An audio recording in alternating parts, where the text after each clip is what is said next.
टुक टुक. Hello, कसे आहात सगळे? खूप दिवसानंतर मी स्वतः तुमच्याशी बोलून व्हिडिओ करते, कारण प्रत्येक वेळी व्हॉइस ओव्हरच करावं असं काही नाहीये. आणि मला असं वाटत होतं की मी हे तुमच्याशी असं जेव्हा समोर बोलेन तर ते जास्त मला छान वाटेल आणि तुम्हाला पण असं वाटेल, कम्युनिकेशन चांगलं वाढतील आपले. सो असं आहे की मी जो परवा व्हिडिओ पोस्ट केला होता तर त्याला तुम्ही इतकं छान प्रेम दिलं, त्याबद्दल खरंच थँक्यू. तर मला माझं सांगण्याचं एवढंच म्हणणं होतं की तुमच्याकडे अशी काही न्यूज असेल तर प्लीज तुम्ही काळजी घ्या, कारण मी अजिबात त्यावेळेला काळजी घेतली नव्हती. म्हणजे खूप जास्त मी घाई केली कुठल्याही गोष्टीला आणि मला त्याचा खूप घाणेरडा अनुभव आलाय. आणि बरेच जण मला म्हणत होते की तू त्या डॉक्टरांचं नाव सांग, तर मला खरंच माझी खूप इच्छा आहे नाव सांगण्याची. पण असं होतं की मी त्यांचं नाव नाही घेऊ शकत, कारण माझ्याकडे काहीच प्रूफ नाहीये की त्यांनी मला काय दिलं होतं. त्यावेळेला त्यांनी एक पेपर होता आणि तो पेपर त्यांनी काढून घेतला धीरजकडून. म्हणजे त्या फाईलमध्ये पेपर होता. धीरज त्यांच्याकडे रिपोर्ट्स आणायला गेला आणि त्यांनी तो पेपर काढून घेतला त्या डॉक्टरने. सो त्यानंतर मग कसं होतं माहितीये का, ती सिच्युएशन होती ना त्यावेळेला ना त्याला काही सुचलं आणि मला पण काही सुचलं नाही. आणि त्यानंतर मग जेव्हा मी गव्हर्नमेंट हॉस्पिटलला ऍडमिट झाले ना, तर तिकडे मला तिकडे मी ज्यांना बाजूचे बेड्सवाले असतात ना त्यांना मी सांगत होते की असं असं झालंय. सो त्यांना मी जेव्हा मी असं सांगितलं की मी ह्या हॉस्पिटलमध्ये होते आणि इथे असं झालंय, प्रत्येक जणाचा रिव्ह्यू घाण होता. म्हणजे लिटरली की अरे तुम्ही चुकीच्या हॉस्पिटलमध्ये गेला, तुम्ही नाही जायला पाहिजे होतं तिकडे, असं सगळ्यांनी बोललं गेलंय. आणि त्यानंतर मग मला जाणवलं. त्यानंतर मग माझ्या आंटी म्हणजे माझी चुलती त्या पण हॉस्पिटलमध्ये मला बघायला आल्या आणि तेव्हा मी त्यांना सांगितलं की आंटी असं असं होतं म्हणून. तर मला त्यांनी पण सांगितलं की असं असं आहे, त्या डॉक्टरांकडे कोणी जात नाही असो आणि तुम्ही कॉल करायला पाहिजे होता एक. पण इतकं म्हणजे मी इतकी घाबरले होते खरं सांगायचं झालं तर. आणि त्यानंतर मग मी व्हिडिओज वगैरे पाहिले आणि मग मला कळालं की ते फक्त ते नॉर्मल आहे. म्हणजे मला इतकं काही ब्लिडिंग होत नव्हतं की मला लगेच हॉस्पिटल गाठावं लागेल, अजिबात नाही. एकदम स्पॉटिंग पण नव्हतं, लिटरली स्पॉटिंग पण नव्हतं, खूप कमी ब्लिडिंग होतं. आणि त्यानंतर मग मी त्या डॉक्टरांकडे म्हणजे मी जवळजवळ 2-3 हॉस्पिटल फिरल्यानंतर ऍक्च्युली ते हॉस्पिटल डॉक्टर यायला उशीर होता आणि मी खूप घाबरले होते. तरी माझी मम्मी मला सांगत होती की थांब दीदी थोडा वेळ, आपण बघूया, एवढं काही घाबरण्यासारखं काही नाहीये, थांब. आणि धीरज पण घाबरला होता ऑब्व्हियसली, त्याला पण काही माहिती नव्हतं. सो असं झालं की मी खूप जास्त घाबरून म्हणजे मी निर्णय घेतला की आपण तिकडे जाऊ, कारण जवळ होतं माझ्या घराच्या थोडंसं जवळच होतं. सो मी तिकडे गेले आणि मग तिकडे ऍडमिट झाल्यानंतर त्यांनी मला सांगितलं होतं, जसं की मी तुम्हाला सांगितलं की त्यांनी मला सोनोग्राफी वगैरे करायला सांगितली. मी सोनोग्राफी केली आणि तिकडे मी त्यांना विचारलं होतं, जे सोनोग्राफी करतात, की रिपोर्ट्स कसे आहेत. सो त्यांनी मला सांगितलं की एकदम नॉर्मल आहे सगळं, काहीच प्रॉब्लेम नाहीये. आणि त्यानंतर मग माझ्यासोबत हे सगळं घडलं. त्यानंतर मला त्यांनी गोळी दिली होती, तर ती पण अशी पॅकेटच्या बाहेर काढून दिली होती. असं पण नाही झालं की मग त्या पॅकेटवरचं नाव मी वाचू शकेन किंवा मी सर्च करू शकेल, असं काहीच नव्हतं. त्यांनी पॅकेटमधून गोळी मला काढून दिली होती. त्याच्यानंतर असं झालं की त्यांनी मला जे इंजेक्शन दिलं होतं ऑब्व्हियसली ते त्यांनी फील करूनच आणलं होतं आणि त्यांनी ते मला दिलं होतं इंजेक्शन पण. आणि खूप अशा काही गोष्टी आहेत, पण माझी खरंच खूप इच्छा आहे मी ते नाव सांगावं, पण मी ते नाव सांगू शकत नाही, कारण की हे जे कॉन्ट्रोवर्सी आहे ती खूप भयानक लेवलला जाईल. आणि खरंच माझ्याकडे काही प्रूफ नसल्यामुळे मग मी असं नाहीये की मी खूप अडकली जाईल म्हणून मी त्यांचं नाव सांगत नाही, अजिबात नाही. माझ्याकडे जर कुठल्याही प्रकारचं एवढं जरी प्रूफ असलं असतं त्यावेळेला, आत्ता माझ्याकडे असलं असतं, ते रिपोर्ट्स माझ्याकडे असले असते. रिपोर्ट्स तर माझ्याकडे ऍक्च्युली आहेत, पण त्यांनी मला जे दिलं होतं ना त्याच्यामध्ये असं काहीच नव्हतं. म्हणजे जिकडे मी माझं DNC केलं गव्हर्नमेंट हॉस्पिटलला, तर त्यांनी मला जेव्हा रिपोर्ट्स मागितले तर मी त्यांना दाखवले, तर त्याच्यामध्ये मेन रिपोर्ट्स नव्हते. सो आम्ही म्हणजे तिकडे मग मला जेव्हा ब्लिडिंग खूप जास्त व्हायला लागलं, अबॉर्ट झाल्यानंतर मला ब्लिडिंग जास्त व्हायला लागलं, त्यामुळे मला एकदम अर्जंट DNC मध्ये ऍडमिट केलं, DNC करण्यासाठी ऍडमिट केलं होतं. आणि त्यानंतर मग ते भूल वगैरे देऊन DNC करतात, ते सगळं झालं. आणि मग मला कळालं की ते डॉक्टरांबद्दल कोणाचाच रिव्ह्यू चांगला नाहीये वगैरे. सो असं झालं होतं. असो, तर आजचा व्हिडिओ मी केला आहे माझं स्किन केअर रुटीन जे आहे, जे मी चेंज केलंय थोडंफार, आणि त्याने मला खूप छान रिझल्ट मिळालाय. असं नाहीये की मी 4-5 दिवस वापरले आणि आत्ता मला असं फील होतंय की 4-5 दिवसानंतर माझं स्किन चांगली झाली आणि असं काही नाही. 1 महिना झाला जवळजवळ मी कुठल्याही प्रकारचं स्किन केअर तुमच्यासोबत शेअर केलेलं नसेल आणि मी जे चेंज केलंय आणि मला खरंच त्याचा खूप रिझल्ट तुम्हाला पण दिसत असेल. बऱ्याच जणांनी मला कमेंट्स केल्या आहेत की तुझी स्किन आता छान झाली आहे, इम्प्रूव्ह झाली आहे, तर तू काय केलंयस ते सांग. सो माझं जे night time skin care routine आहे ना ते मी तुमच्यासोबत शेअर करणार आहे. सो मी काय रुटीनमध्ये करते ना तर ते मी तुम्हाला दाखवणार आहे. So keep watching. तर हे बायोडर्माचं मायसेलर वॉटर आहे आणि हे मी वापरते. म्हणजे आपण सनस्क्रीन लावतो दुपारी वगैरे, तर हे night time skin care routine आहे. सो हे बायोडर्माचं मायसेलर वॉटर मी थोडंसं कॉटन पॅडवरती घेते. याच्यामध्ये छोटं पण मिळतं. सो तुम्हाला ट्राय करायचं असेल तर लगेच मोठं घ्यायला जाऊ नका प्लीज, छोटंसं घ्या.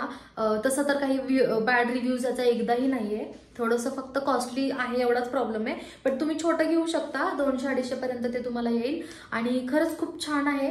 एका स्वाईपमध्ये सनस्क्रीन, मेकअप सगळं रिमूव्ह होतं. सो मी हे यूज करते आणि हे मेन म्हणजे सेन्सिटिव्ह स्किनसाठी आहे. तर काय माहितीये का, सेन्सिटिव्ह, माझी स्किन खूप सेन्सिटिव्ह आहे आणि खूप दिवसांपासून मी वापरते. मी क्लेन्झिंग ऑइल पण वापरते, पण रिसेंटली मी क्लेन्झिंग ऑइल पूर्ण बंद केलंय.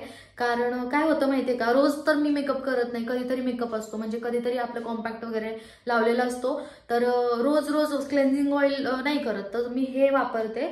सो मी हे थोडंसं असं माझ्या कॉटन पॅडवरती घेते आणि माझं जे सनस्क्रीन आहे ते रिमूव्ह करते.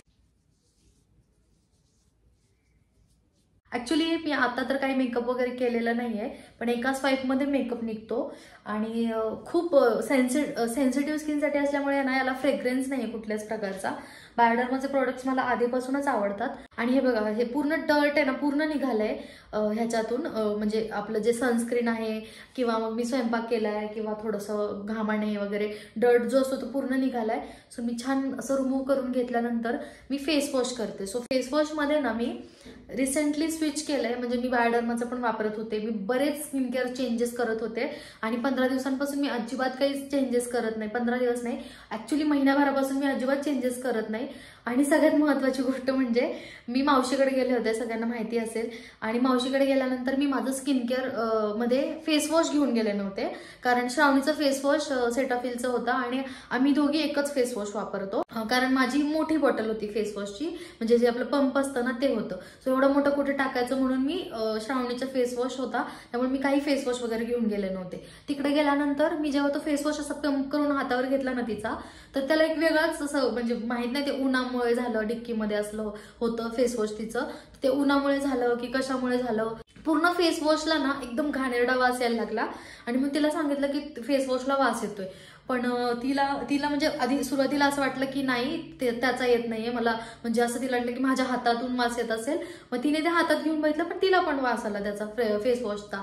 पण मग मी काय केलं, नको म्हटलं ते वापरायला. आणि मावशीकडे हिमालयाचा फेस वॉश होता, एक ऑरेंज कलरची ट्यूब होती त्याची, आणि तो फेस वॉश मी वापरला.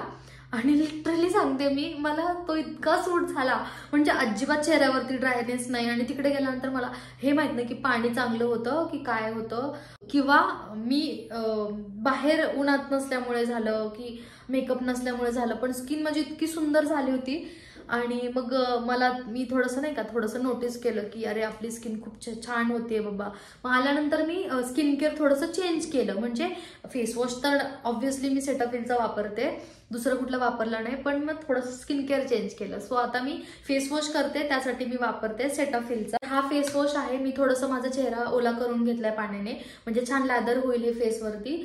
हा जेंटल क्लेन्झर आहे, ऑइली स्किन क्लेन्झर पण आहे याच्यामध्ये आणि तो पण मी वापरते, पण हा थोडा जेंटल आहे आणि सध्या तरी मी हा वापरते आणि बेस्ट रिझल्ट मिळतात. म्हणजे आधीही वापरलाय, पण आता मी हाच वापरते. आणि त्याच्यासोबत मी आणखी काय चेंजेस केले ते पण मी तुम्हाला सांगणार आहे. सो याचे मी जवळजवळ 1 ते 1.5 पंप घेते अशा हातावरती. हे एवढं मी घेते कॉइन साईज वगैरे, आणि छान मला मसाज करते. ओके, तो 1-2 मिनिटं मसाज करून घेते, त्यानंतर छान फेस वॉश करते.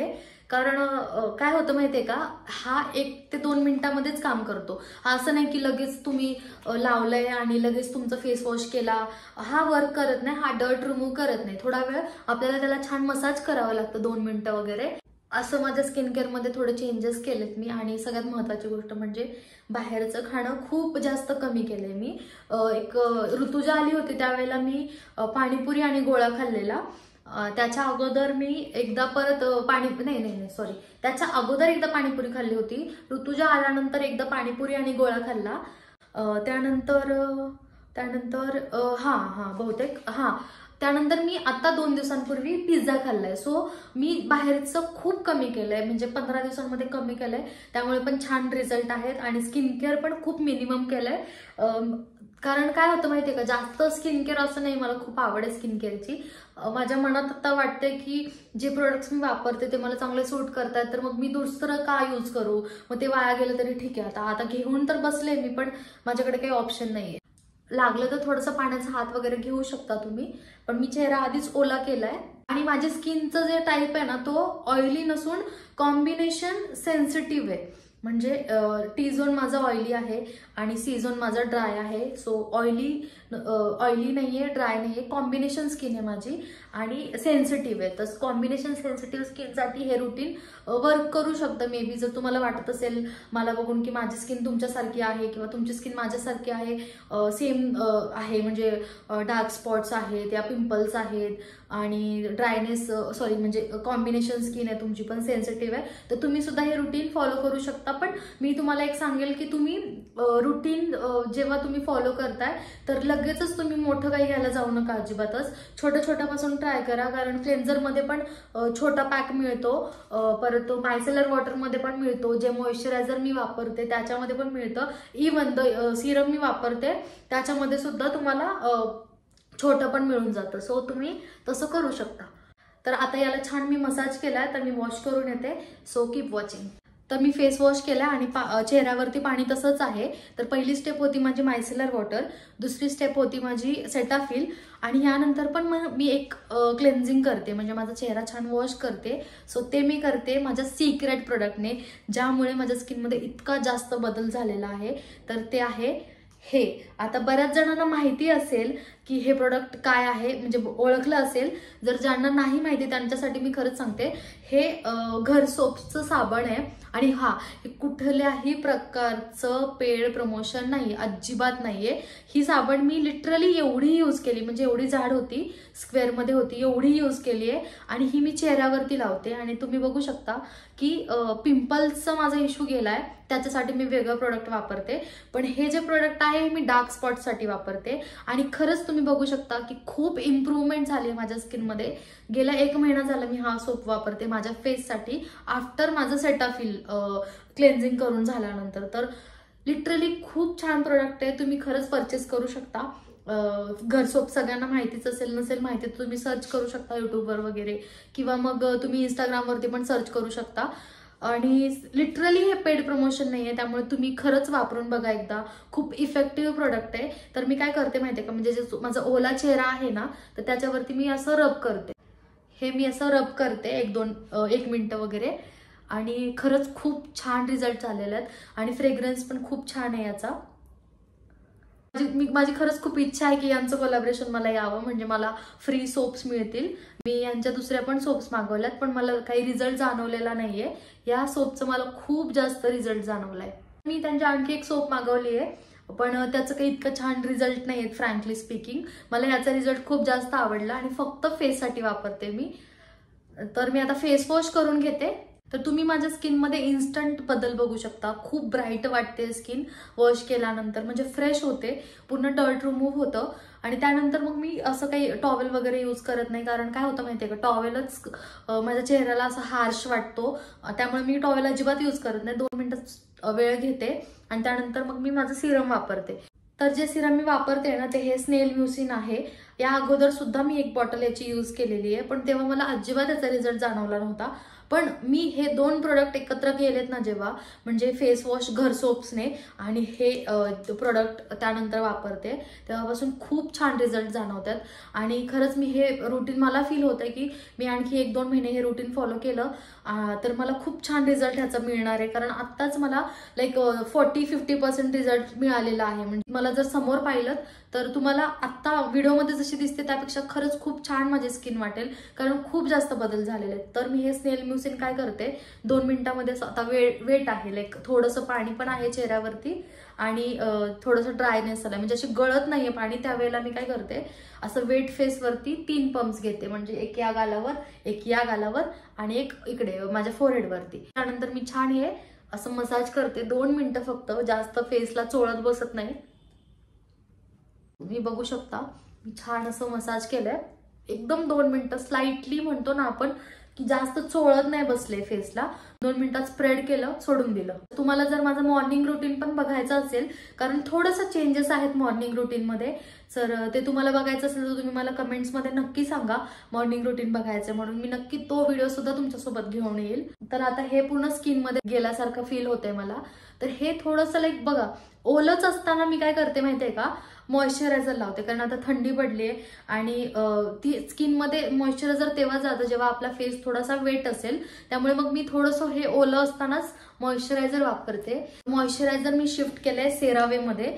तर हे सेरावेचं मॉइश्चरायझिंग क्रीम आहे, इतकं असं छान आहे ना, लगेच स्किनमध्ये जातं. सो मी याचा मोठा टब घेतलाय. मला असं वाटत होतं हे बॉडीसाठी मी वापरावं, पण हे फेससाठी कमाल काम करतं. सो मी हे असं थोडंसं घेते, थोडंसं एकदम कॉइन साईज म्हणतो ना आपण, खूप जास्त नाही वापरते. सो मी असं हे थोडंसं घेतलं, मी हे छान स्प्रेड करते चेहऱ्यावरती. हे लगेच स्किनमध्ये जातं, लगेच आपली स्किन त्याला ऑब्झर्व करून घेते आणि असं फेस आपला असं नॉर्मल दिसतो. म्हणजे असं वाटत नाही की आपण तेलकट काहीतरी लावलेलं आहे आणि खूप ऑइली आहे. खूप छान असं फील येतो यानंतर. आणि यानंतर मी काहीच वापरत नाही, फक्त एक लिप बाम वापरते. मध्ये मी आता हे वॅसलीनचं लिप बाम वापरते, खूप छान आहे. पण ह्याचं जे डबी आहे ना ती मला अजिबात आवडत नाही, कारण निघतच नाही कधी. असं जास्त लागली गेली ना, दाबली गेली ना तर अजिबात निघत नाही लवकर. तुम्ही बघू शकता खूप जास्त असं संपवलंय मी हे, आणि खरंच खूप जास्त दिवस टिकतं. कारण मी हे घेऊन मला वाटतंय 5-6 महिने होऊन गेलेत मी हे घेऊन, आणि हे आतापर्यंत मी वापरते, कारण खूप कमी क्वांटिटीमध्ये लागतं. तर असा होता माझा स्किन केअर व्हिडिओ, माझा अपडेटेड स्किन केअर रुटीन. तुम्हाला हा व्हिडिओ कसा वाटला मला नक्की कळवा. Thank you so much for watching. Bye.